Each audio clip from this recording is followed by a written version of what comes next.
At the beginning of the story, we are introduced to a group of children, including our protagonist, Krai Andre, who dream of becoming treasure hunters and amassing great wealth.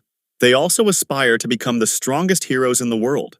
As the scene shifts, we see that Krai has grown up.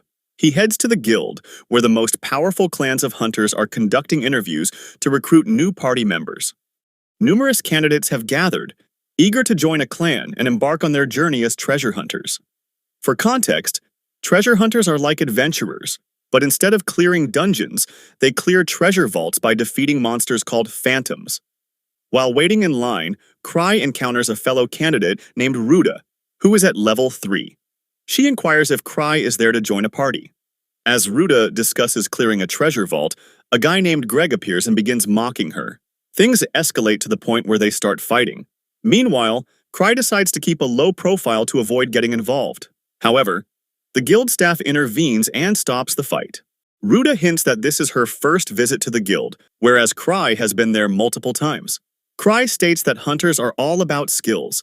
If you have skills, you will rise to the top. Ruda notices a rather flashy party and asks Krai about them. In response, he reveals to her that the strongest party in the capital is called Arc Brave Party, and they are currently looking for new members. He further adds that Arc Brave Party has already cleared a level 7 treasure vault, which is a big deal. Krai also mentions that their leader, Arc Rodin, noting that anyone recognized by Arc is destined to become a successful hunter. Ruda then spots an empty table next to Arc's party. Greg informs her that this is where the clan leader of Grieving Souls and the clan master of the strongest clan, First Steps, usually sit. Krai implies that the Grievers, a new party that came to the capital a few years ago, are filled with talented and incredibly strong individuals. On top of that, they quickly became the most famous party. It turns out that the Grieving Souls party consists of Krai's childhood friends. Greg also mentions that almost every hunter aspires to join the Grievers. Then, one of the candidates, named Gilbert, arrogantly declares that he is level 4 and hopes to team up with the strongest party. He also hints that he is looking for the Grievers. This prompts Tino to take action against him. Although a guild member tries to intervene, she insists on taking Gilbert out.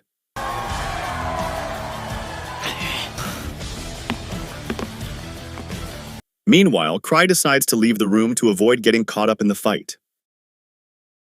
With that being said, the fight begins. But just as Gilbert charges at Tino, she catches a glimpse of Krai. Instead of attacking Gilbert, Tino stops Krai by kicking the wall. It turns out that Krai is actually the leader of Grieving Souls and the clan master of the First Steps. Arc also comes over to greet Krai. Needless to say, everyone, including Ruda and Greg, is left speechless. Then, in a flashback, we learn that when Krai and his friends started clearing treasure vaults, Krai soon realized that his friends were very talented and powerful, but he was just an ordinary guy who wasn't cut out to be a hunter. Thinking that he might end up becoming a burden for others, he even tried to convince his friends to let him go. But instead, he was selected to be their leader. Thus, by a stroke of luck, he became a big deal in the hunter's world, even though he is just a weak guy.